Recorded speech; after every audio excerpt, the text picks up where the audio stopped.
This is one of the more well-known Psalms. Jewish scholars believe that it is David's most powerful because it talks about God's omniscience, his all-knowing, his omnipresence, being everywhere, and his omnipotence, being all-powerful. I've heard others say that it was incredibly meaningful to them, and for a long time there were other passages that were maybe more meaningful to me. That is until I went through my own divorce over the last 2 years, and Psalms 139 found me. So I'd like to share some highlights from my Bible study time during that season. But first, I'm also going to share a poem that I wrote just before being cracked open. And I do mean what felt like a nervous breakdown or spiritual awakening. The poem is called The Pearl, and during this time, oysters have also become quite significant to me.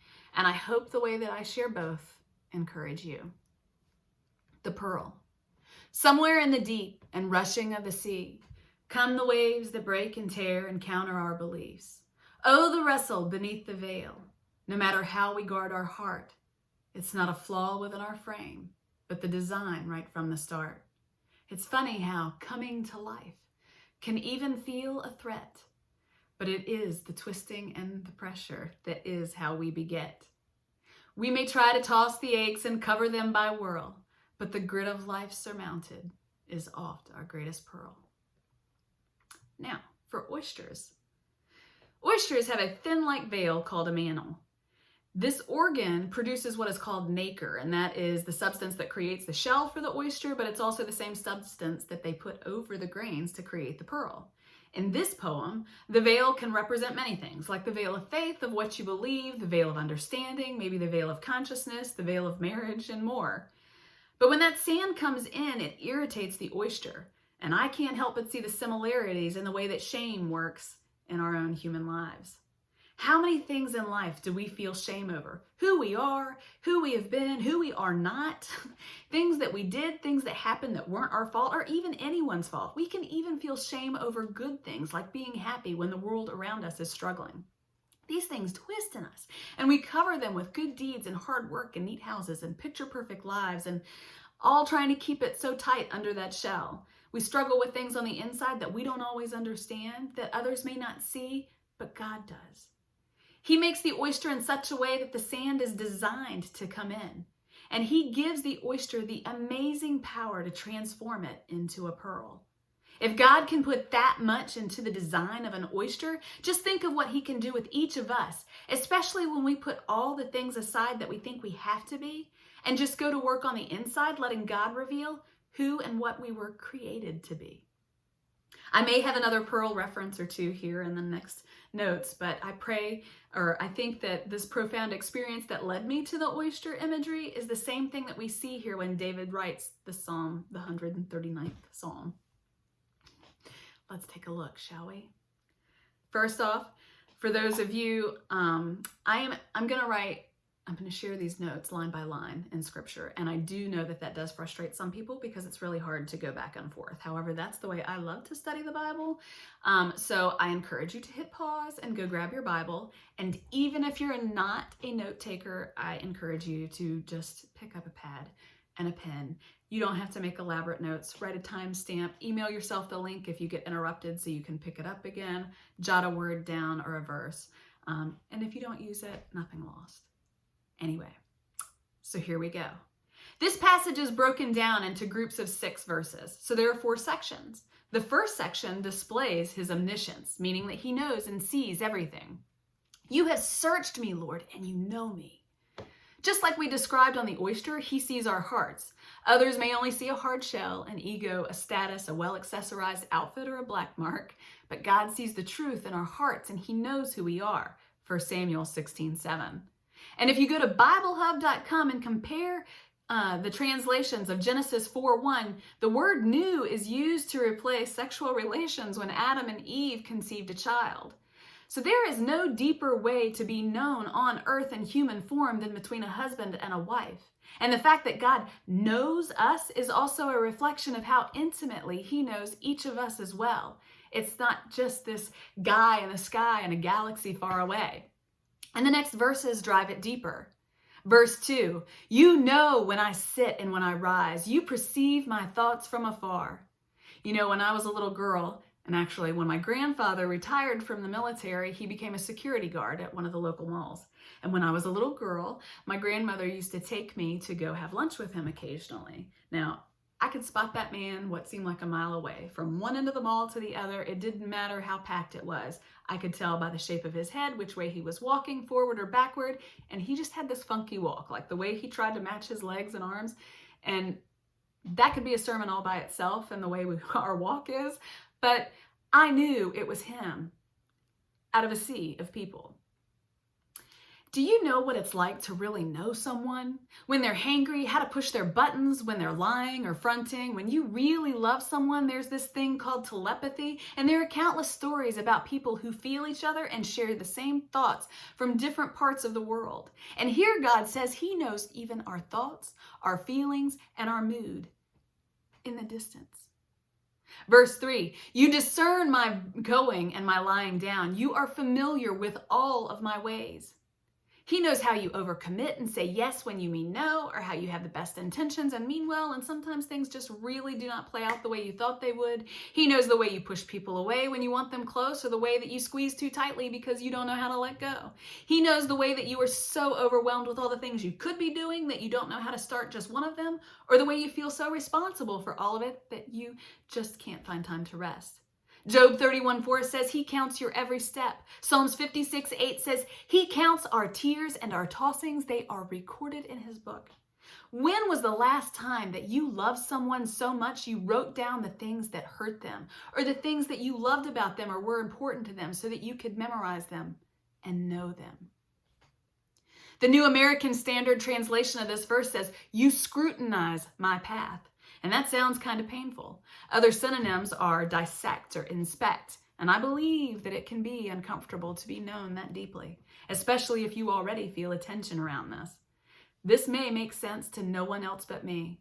But in the span of 2014 to 2016, I was given a pair of pearl earrings that I only wore a few times.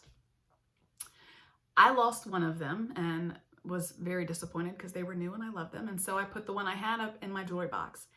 I don't know if it was months or if it was a year, but I know it was definitely a change of seasons when my children found the other one in the dirt lane behind my house. This earring had been rained on, stomped on, snowed on, driven on, and it was in mint condition. Like the hook wasn't bent. It didn't even look like it had dirt stuck in the brackets. And I know that this time span, because I Facebooked about it, I was so excited to find my earring. But during that same time, I had also done a study on the life of Abraham. And there were some questions because he is known for being a character that had a tremendous amount of faith in God and just being willing to go wherever he leads, no matter what people think or say about it. And there were a lot of really reflective questions. And somewhere in my answers and some notes that I wrote down, I had made a comment about this earring. Now, it wasn't a huge acknowledgement. It didn't say whether I had lost it or whether I found it. However, those notes were the same notes that I was still stumbling over when I wrote the pearl. And I don't know how to explain it, but that verse came to life, literally in the dirt lane behind my house. That he was with me all along through this struggle, even when I couldn't make sense of it. Verse 4, before a word is on my tongue, Lord, you know it completely. Romans 8:26 through 27 tells me that the Spirit helps me in my weakness and can intercede with God on my behalf. How much more could they help me if I do know what I need to say and he knows me completely? Verse 5, you hem me in before and behind. You lay your hand upon me. When you hem a garment in, you do this to preserve a border, to strengthen an edge, to join two pieces. The very word knit or weave, which we will see later in this passage, means to make something stronger because of. And when he says hems me in before and behind, it reminds me of Psalms 34:7. The angel of the Lord encamps around those who what? Fear him. And this is not a wait till your daddy gets home kind of fear. This is a deep love and regard. Fear him. But it's not just a matter of joining and preserving and strengthening. He lays his hand upon us. The hand that took a nail, the hand that soothes the child, the hand that works miracles. Romans 8:28 says that he can use all things that he puts his hand on together for good, even when you don't even know how to touch it or make sense of it. It's hard to fathom, right? That's why the next verse, in verse 6, says, such knowledge is too wonderful for me. It's too lofty to attain. That's trust. When you don't get it and you don't understand it, but you found it to be true, and you finally give in and let go of the reins, and God shows up. Now the second section displays his omnipresence, his being everywhere. Verse 7, where can I go from your spirit? Where can I flee from your presence? Jeremiah 23:24 says, where can man hide that I do not see him? Do I not fill the earth and heavens? But if you look at this one verse, there is a spiritual and a physical component, which I do believe is a reference to the Trinity. Where can I go from your spirit? Where can I flee from your presence? 1 Corinthians 2 talks about the spirit of a man and the spirit of God and how no one understands it and how spirit searches all things. And when I think about spirit life, I am reminded of the verse in John 3:8 that compares it to the wind and about how those who are born of it can feel its direction even though they can't always see where it's going or how to explain it. But in a physical sense, Genesis 32 tells the story of a man named Jacob that wrestled with God to such an extent that he walked with a limp after. Friends, some of our spiritual battles will change us more deeply than any physical experience that we could ever hope to encounter. At the same time, could that thing, be it physical or spiritual, that you are wrestling with, be the very intersection where you are destined to meet God? And maybe by not facing it and diving in, could you be running from him? Verse 8, if I go up to the heavens, you are there. If I make my bed in the depths, you are there. Romans 8:38 through 39, Paul says, nothing, not heaven, nor earth, nor depth, nor height, nor principalities or other can separate us from the love of God. What about in your sleep or in your bed, like this verse states? Have you ever had God chase you there? A friend of mine once told me that when you can't sleep in the middle of the night, it's because God can't get your attention during the day. In the book of Esther, King Xerxes couldn't sleep and he remembered something that he owed someone. If you wrestle with insomnia, I encourage you to make it a time of reflection, prayer, or just meditation or study time. Just read until you find a nugget or pray. You'll either recognize it or you'll go to sleep. But what about dreams? Do you ever have dreams that recur or cause you tension? And sometimes you are simply startled awake with no details. Other translations of this verse refer to those depths as Sheol, which is another name for hell. So even when you rebel, and even when you are deliberate about the path that is not God, he still pursues you, and he still chases you and wants you, even there. The New Living Translation refers to the depth as the grave. Have you ever just wanted to lay down and die? It's not that you really want to die, but that your pain is so great that the only relief must come through death. Or at least that's the way you feel. Even there, he is with you. From the womb, through life, in death, and after. Verse 9, if I rise on the wings of the dawn, if I settle on the far side of the sea. Not long after I separated, I went on my very first mission trip to the Dominican Republic.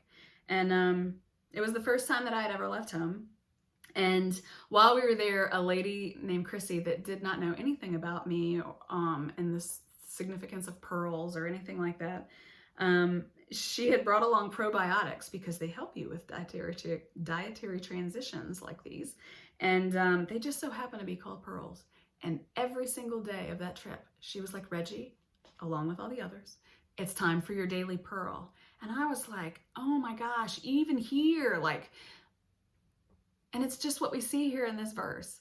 You know, friends, you can move to the other side of the world. You can travel. You can disappear into a submarine or fly to the moon. But when it comes your time in life that you are supposed to face something, you're not going to be able to outrun it or God when he wants to meet you. And that's why the next verse says, and I wish I had a drum roll, even there, your hand will guide me. Your right hand will hold me fast. You see this in the life of Jonah when he was running from God's plan, and even the unbelievers were used as they threw him overboard, and a whale came to transport him back to the very place God was taking him all along. You see it in the life of Joseph when His brothers pretended to kill him. He winds up a slave, then thrown into jail, but he's later promoted even there. Neither one of those stories make much sense or hardly seem fair. And the story that you have might be more normal than that. Maybe not. Maybe it's just as weird. But at the same time, don't we talk about a God who makes a way out of no way? You cannot outrun spirit when it is your time, because he is everywhere. Everywhere you've been, everywhere you are now, everywhere you're running to, and everywhere he plans to take you. Psalms 23:3. He refreshes my soul. He guides me along the right paths for his name's sake. Verse 11. If I say surely the darkness will hide me and the light become night around me. In this season of mine, I had gone back to counseling and I almost fell out of my chair when my counselor told me that he wanted me to study Psalms 139 for homework, because this passage was already getting a little too personal for me. He broke down a lot of what I'm sharing with you, and unfortunately he is no longer practicing, otherwise I would broadcast his name across the planet. But in my session, he gave me an example of pilots flying and said that sometimes they risk this period of blacking out and can experience vertigo, especially when they hit turbulence. And he explained how depression is just as black and disorienting. But don't we know that? And then yet, even sometimes when we're in it, we think that we can handle it. But I think that's because we are disoriented. Just like this verse says, even the light becomes night around me. Other times, people refer to this darkness as the dark night of the soul. You know, in a podcast by Lisa Tierkhurst called Therapy and Theology, a counselor on there said that due to the way that trauma affects the prefrontal cortex of the brain, you can literally stop learning or being able to process new information until that's resolved. Madison Kipp is another coach that I listen to, and he speaks a lot about trauma and life purpose. And he defines trauma simply as unprocessed emotions. He says trauma is trauma. It affects us on great levels, no matter how big or minor or major the event was. It doesn't matter the size of it. It impacts us each the same way, and we can just get stuck in that place until we learn to work through it. On that level, I think we've all experienced trauma in some sort of way. On this side of things, have been incredibly surprised at the depth of my own stuckness and denial, trying to do all of the right things and yet being completely paralyzed in other ways, stuck, not knowing how to get myself farther out. But if you cling to God during that time, he will lead you through, just like he led me to the counselor, to this passage, to the pearl, just as he led Jonah and Joseph and you. And now we're here. And the New American Standard Translation of John 1:9 says, the true light comes to enlighten every man. Verse 12, even the darkness will not be dark to you, and the night will shine like the day, for darkness is as light to you. Enduring Word Commentary says God's constant presence with David was like a constant light in the darkness. As a pillar of cloud illuminated Israel when they were in the wilderness in Exodus 13, so with God's presence, his night shines like the day. Have you ever taken a detour that you didn't know existed? You know, quite a few years ago, there was a really bad accident here in Gloucester, and I remember I was on my way home, and I called my husband at the time, and I was stuck, and I was like, I have no idea when I will be home. And he asked me where I was, and I told him, he's like, well, you can turn right there, and it cuts over to this road, and then you hit this road, and then it bypasses all of that, and you'll still be home in just a few minutes. I was like, how have I lived here most of my life? And I had no idea that those roads intersected. But 2 Corinthians tells us that we live by faith, not by sight. Sometimes our emotions, our trauma, or what we think we already know will cloud our view and hinder our progression. And sometimes the world around us is a dark and scary place. And that's why you need to let him be your guide. The directions won't always make sense, but that's because I believe he sees the path ahead. Our faith is an internal GPS that you grow just like any other muscle by spending time in the Word and prayer and the practice of using it. Third section. We're almost there, guys. Thank you for hanging in. This is the third section, and it's the last two, I think, really reflect his omnipotence, which means his all-powerfulness. Verse 13, for you created me in my inmost being. You knit me together in my mother's womb. When you think about being knit together, man, that's a process. Every loop is intentional. There's a pattern, a plan, a design woven into every single one of us. My commentary says that God's character goes into the creation of every single person. And when you feel worthless or even being like you hate yourself, remember that God's Spirit is already willing and to go to work inside of you, and that you should have as much self-respect for ourselves as our Maker has for each of us.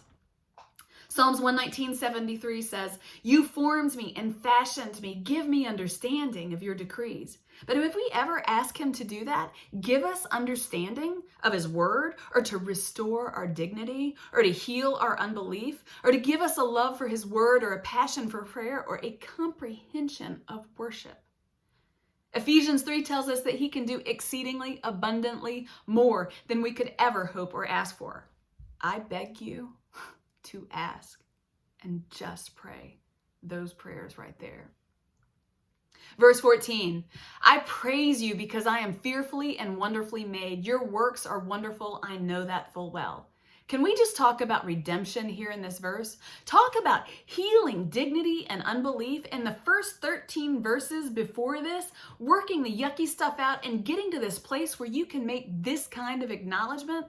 If you're not in a place where you have this changed view about God and who he created you to be and his wonder-working power in your life, have you even experienced the gospel? You have been running from God. You have been chased by God. You have tried everything under the sun to ease your pain with vices, counseling, work, changing routines. But in the end, it is God and only God that can heal it. Not just numb it, but actually pull it out and touch it so that it doesn't sting anymore. And then he shows you his grace and how much he loves you and has always loved you and found you worthy, and shows you how he plans to use all that you have gone through.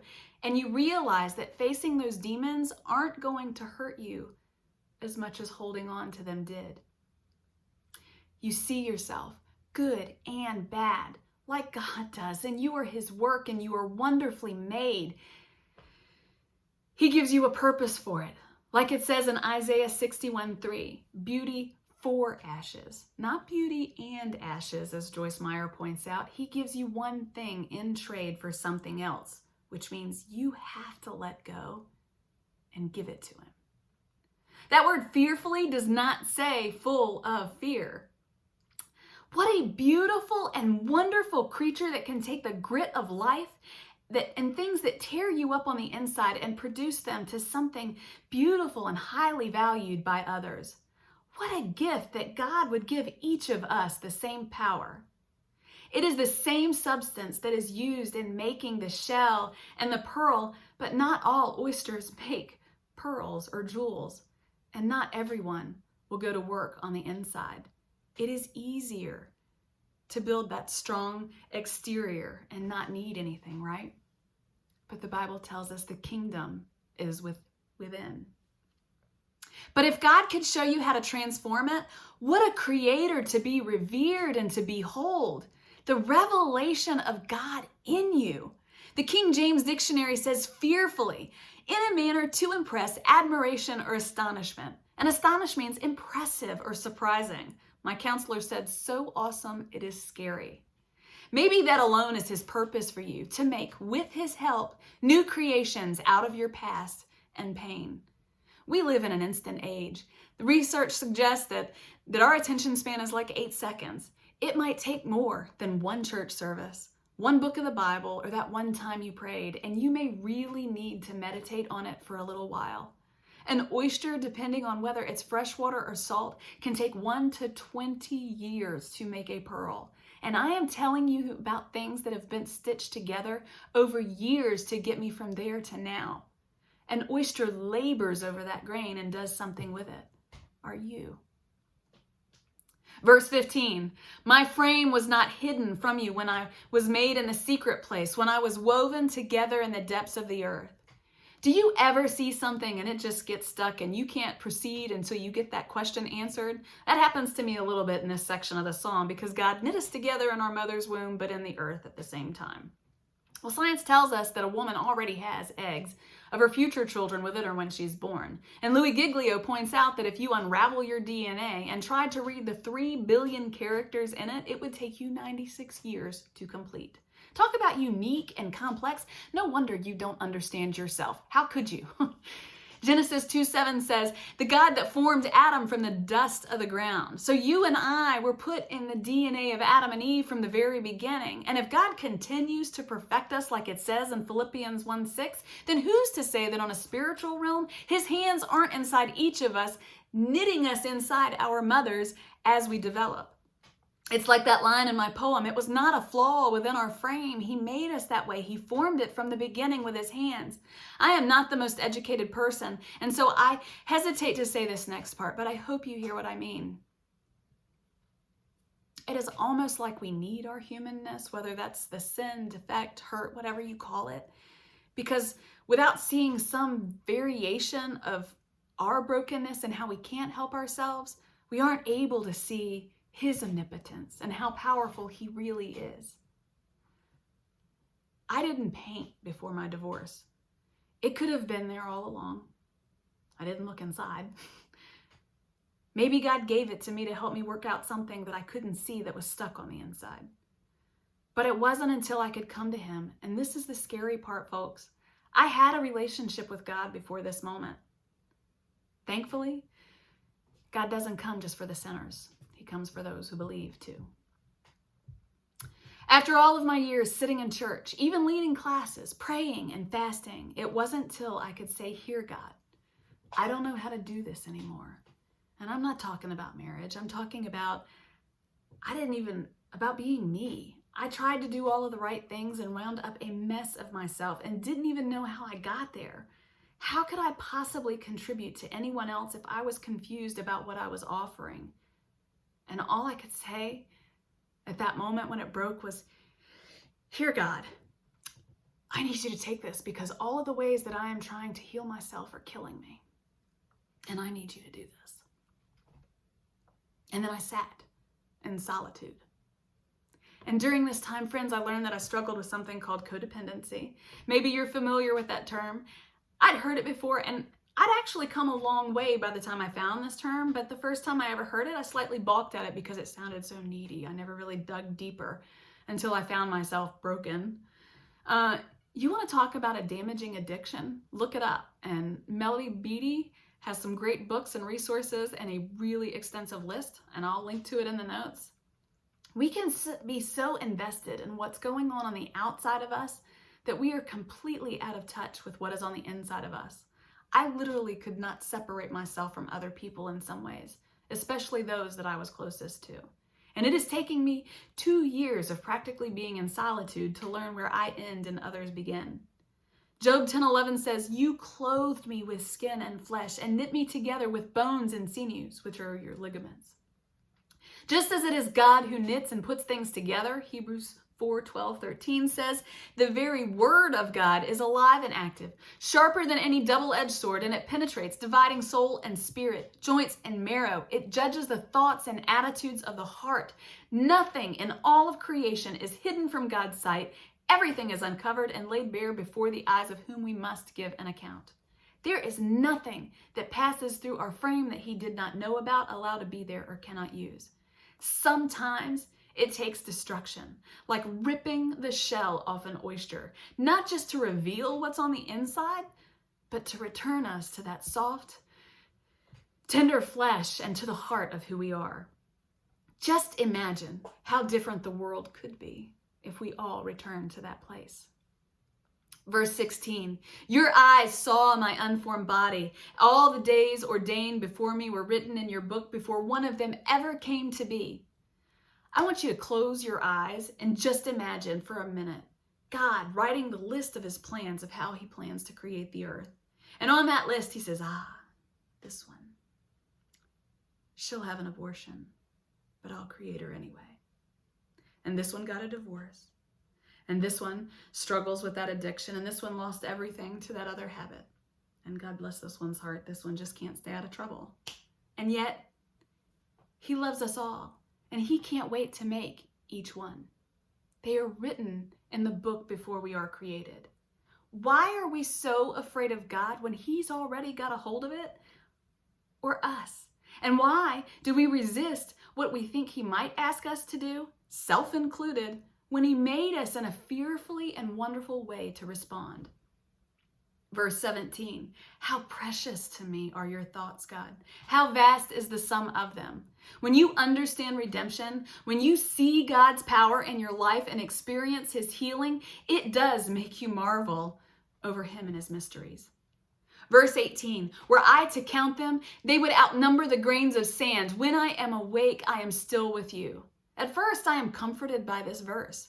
When you go through all of this and you realize, yes, I am awake and I am still with you, that He never leaves and forsakes us, man, that is rest. But I mean, really, is there anything else to say here? It says grains. They would outnumber the grains of sand. Are His mysteries and revelations in your life too numerous for you to count? Or do you hear messages like this and think that the speakers are a little too woo-woo or too literal or too corny? I'm not saying this in a self-deprecating manner, friend.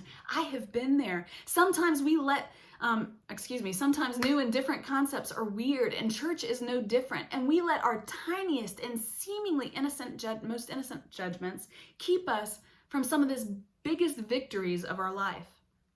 I was saved at 16, baptized at 21, and probably started a real relationship with God somewhere in my late 20s or 30s, early 30s.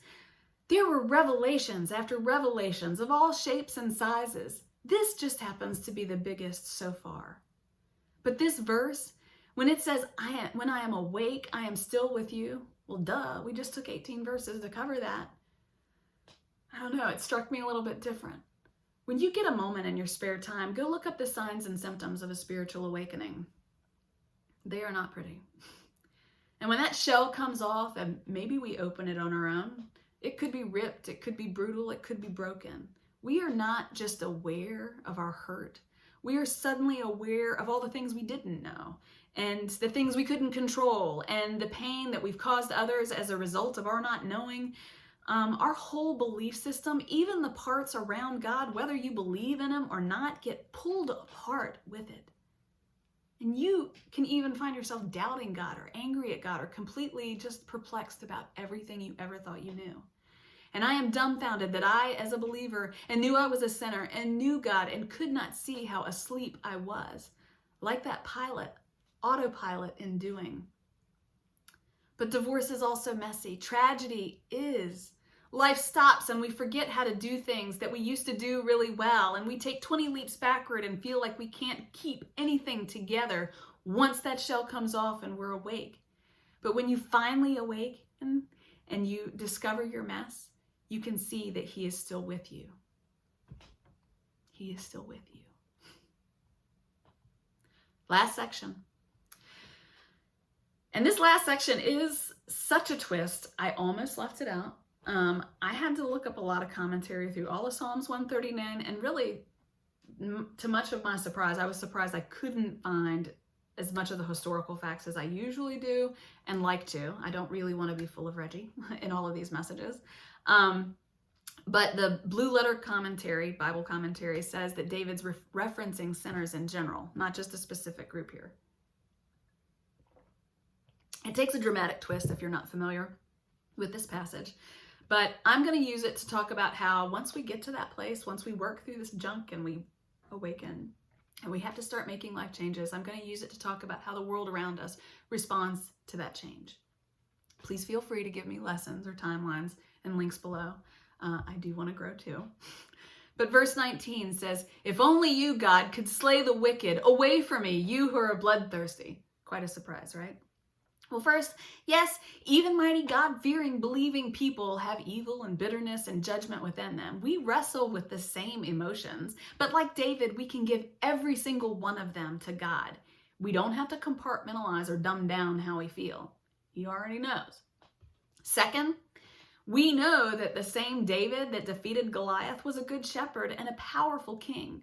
But we also know that he was a sinner. He had an affair with Bathsheba. And he later killed her husband, trying to cover up the fact that he got her pregnant while she was married. Some people may never let you live down the terrible way you handle things or your imperfections. Some people may not support your growth when you need to get healthier, especially if that means that it separates you from them, because it hurts them too. Sometimes in their painful response, they hurt you back, whether or not either one of you ever mean to do that. Again, our humanness continues. So let's remember that verse about how he continues to perfect each of us. Verse 20, they speak of you with evil intent. Your adversaries misuse your name. So let's put this in a different perspective so that it's not about you or I. You can look at the recent conversion of Kanye West. Who knows if it's from a sincere place, and it's not for you or I to say whether or not he has been saved or changed. But the mockers have come out of the woodwork, and even Christians seem to have a field day with it, as if the God who does miracles and changes whomever he pleases really can't do all that we say he can.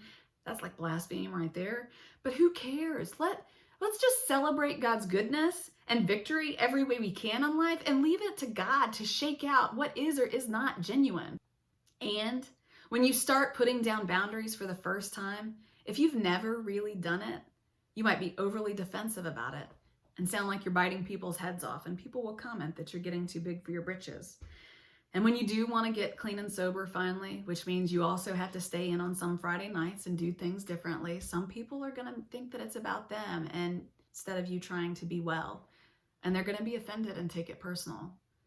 And when you do start walking in confidence, people are going to think you're arrogant or stuck on yourself. But God says, go boldly, sister or brother. So you go ahead and keep marching on anyway.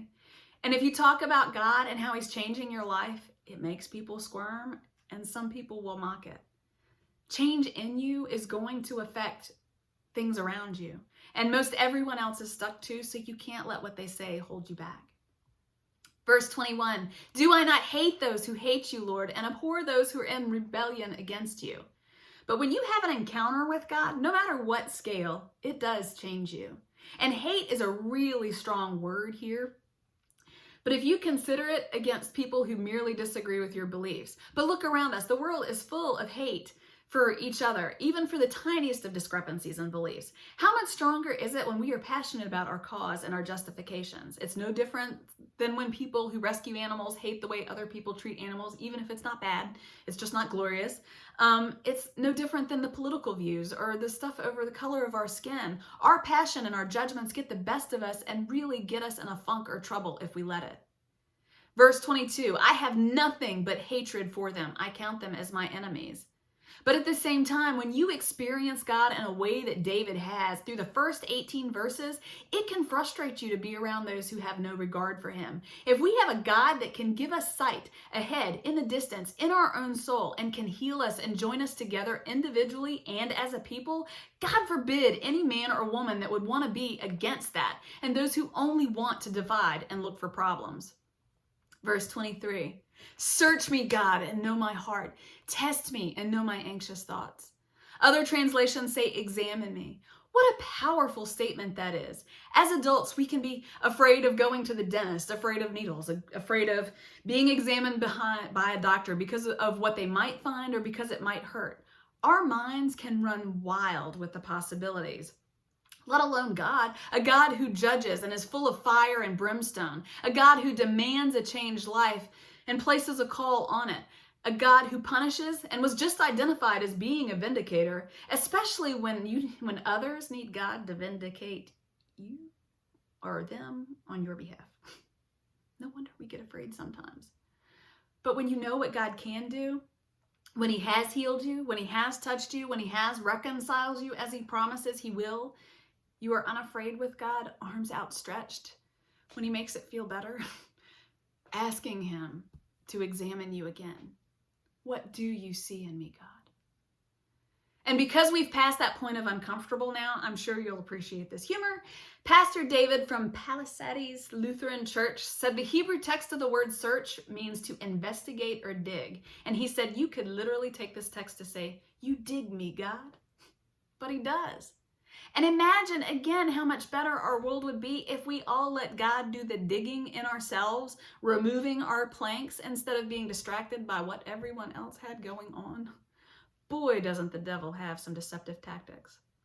Verse 24, see if there is any offensive way in me and lead me to the everlasting. Job 31:6 says, weigh me with honest scales and know my integrity. Now that's a word I thought that I knew and lived out pretty well, but if you say that your family is first, do they really come before work or a clean house or service to everyone else, your ministry, your hobby, your side business? If you say that you're an honest person, can you even talk about your transgressions, or just the things that look good?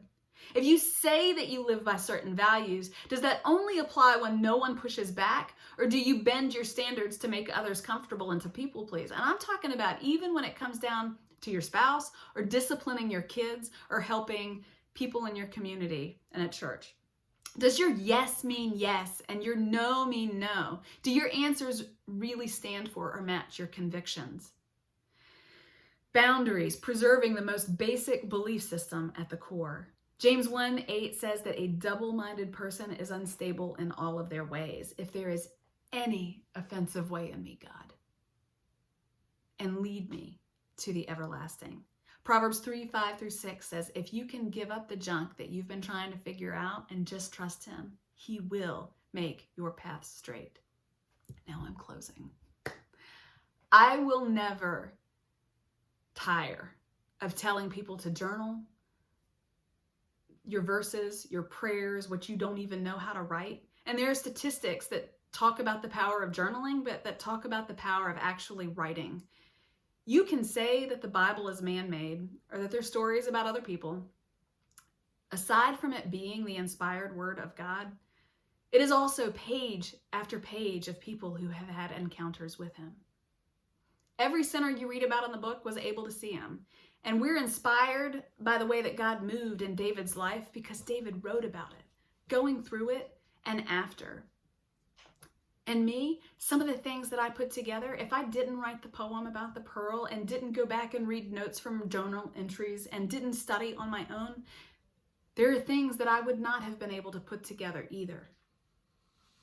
When you sit down to have an encounter with God, and I do pray this over all of you, that you will take the time maybe in 2020, which I think means perfect vision,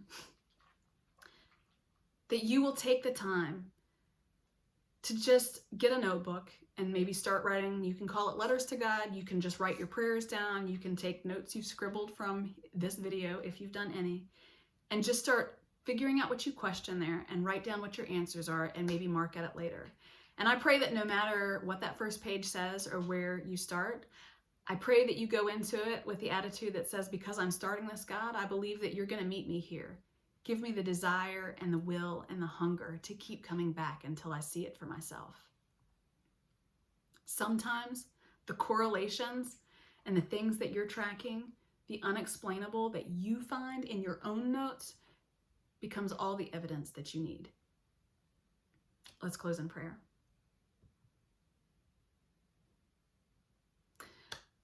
Father God, I don't know who watches this video. I don't know what anybody who is watching this video is going through in this life.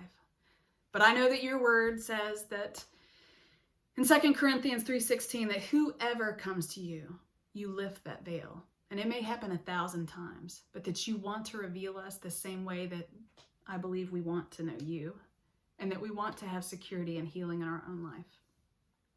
I pray that 2020 is a miracle year for everybody, but particularly those who seek you. And I pray that you show up and blow their mind in ways like Jonah or others that we have seen. And I pray you give them a love for your word and a closeness to your spirit and discernment that they can't explain, and transitions in their life that they can't explain other than your hand being on it. I thank you for all your many blessings, God, and love you for everything you do, even when we don't understand. In Jesus' name we pray.